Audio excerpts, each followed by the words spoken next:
Hello दोस्तों, कैसे हो आप सब। Welcome back to my YouTube channel Bhagat Singh online solution. दोस्तों, आज मैं आपको बताऊंगा कि यदि आपने किसी कंपनी में काम किया है और आपका वहां पर पीएफ का पैसा कटता था और अब आपने उस कंपनी में रिज़ाइन दे दिया है और अब आप अपना पीएफ का सारा पैसा निकालना चाहते हैं और पेंशन का पैसा भी निकालना चाहते हैं, तो इसके लिए दोस्तों आज मैं आपके लिए ये वीडियो लेकर आया हूँ। अगर वीडियो अच्छी लगे तो इसे ज़रूर लाइक कर दीजिएगा। तो चलिए मैं आपको कंप्यूटर की डिस्प्ले पर लेकर चलता हूँ। इसके लिए आपको यहाँ पर यूएन नंबर डालना है, यहाँ पर अपना पासवर्ड डालना है और यहाँ पर ये कैप्चा कोड फिल करके साइन इन पर क्लिक करना है। जैसे ही आप साइन इन पर क्लिक करेंगे तो आप अपने यहाँ पर होम पेज पर आ जाएंगे। होम पेज पर आने के बाद सबसे पहले आपको मैं बता दूं कि क्या चीज़ें ज़रूरी होती है, उसके बाद ही आप अपना पीएफ का पैसा पूरा निकाल सकते हैं। इसके लिए आप यहाँ पर व्यू पर क्लिक करेंगे, सर्विस हिस्ट्री पर क्लिक करेंगे। सर्विस हिस्ट्री पर क्लिक करने के बाद आपको मैं यहाँ पर एक चीज़ नोट करने वाली बता देना चाहता हूँ। इसके लिए आप यहाँ पर एसआर नंबर में देख सकते हैं, यहाँ पर 1 लिखा हुआ है। इसका मतलब है कि इन्होंने सिर्फ एक कंपनी में काम किया है। अगर एक कंपनी में काम किया है तो इसके लिए मैं आपको बताता हूँ कि आप यहाँ पर डेट ऑफ एग्जिट देख सकते हैं कि यहाँ पर डली हुई है 23 जुलाई 2022।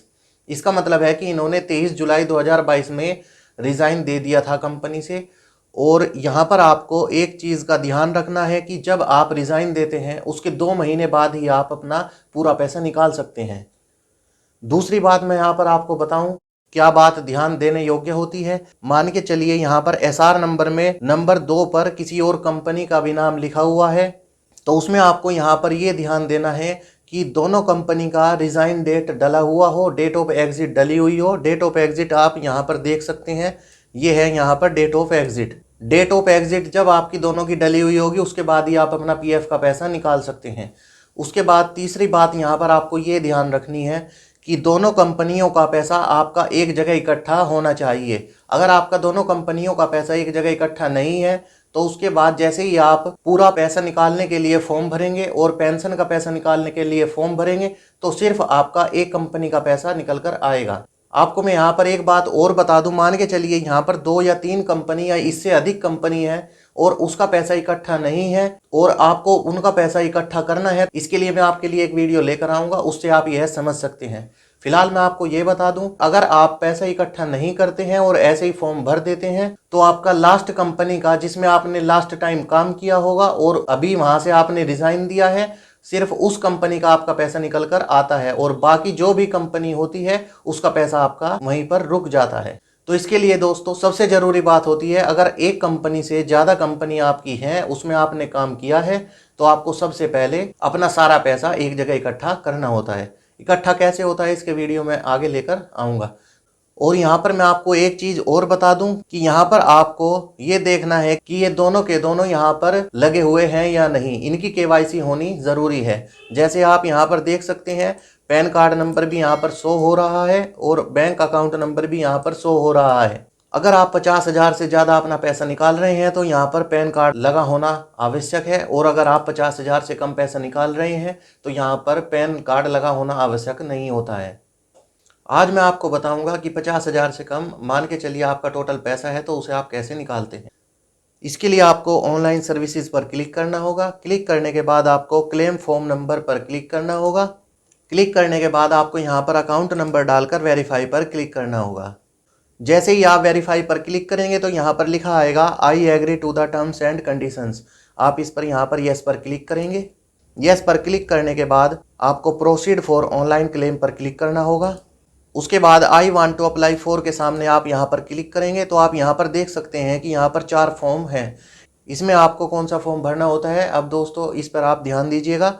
अगर आप अपना पीएफ का पैसा निकाल रहे हैं, जो आपका पैसा कटता है और जो कंपनी आपको देती है कुछ अपनी तरफ से पैसा, उस पैसे को निकालने के लिए आपको फॉर्म 19 भरना होता है जिस पर लिखा होगा ओनली पीएफ विदड्रॉल। उसके बाद पेंशन का पैसा निकालने के लिए आपको यहाँ पर ये फॉर्म भरना होता है फॉर्म 10C।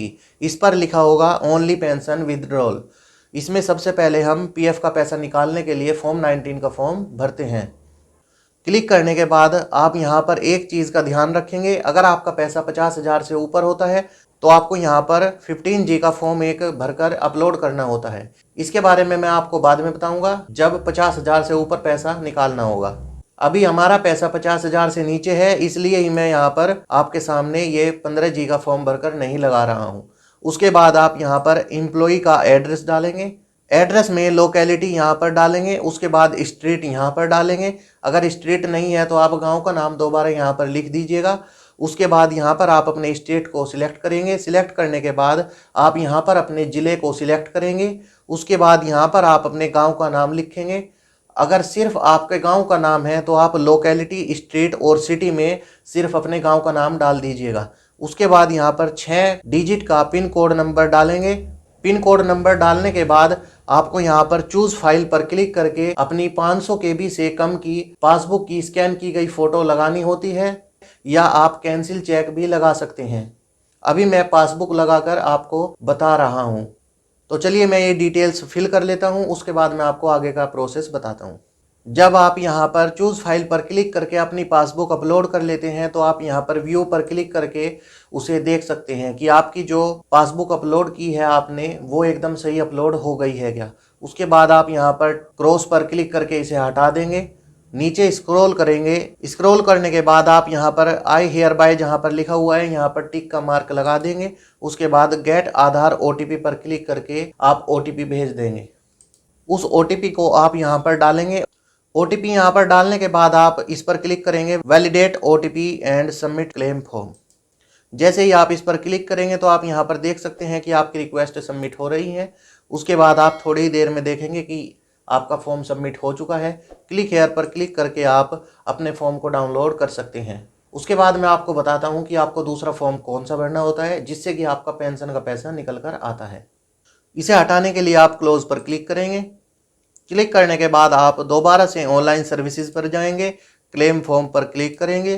क्लिक करने के बाद आप यहां पर अपना बैंक अकाउंट नंबर डालेंगे और वेरीफाई पर क्लिक करेंगे। वेरीफाई पर क्लिक करने के बाद आप यहां पर देख सकते हैं कि आपका अकाउंट नंबर वेरीफाई हो गया है। उसके बाद आप प्रोसीड फॉर ऑनलाइन क्लेम पर क्लिक करेंगे। क्लिक करने के बाद अब की बार आप यहां पर I want to apply for के सामने क्लिक करके आपको यहां पर क्लिक करना है ओनली पेंशन विदड्रॉल। इसका फॉर्म होता है 10C। इस पर आप क्लिक करेंगे। क्लिक करने के बाद आप यहाँ पर देख सकते हैं कि पिछली बार यहाँ पर आपको देखने को मिला था 15G का ऑप्शन।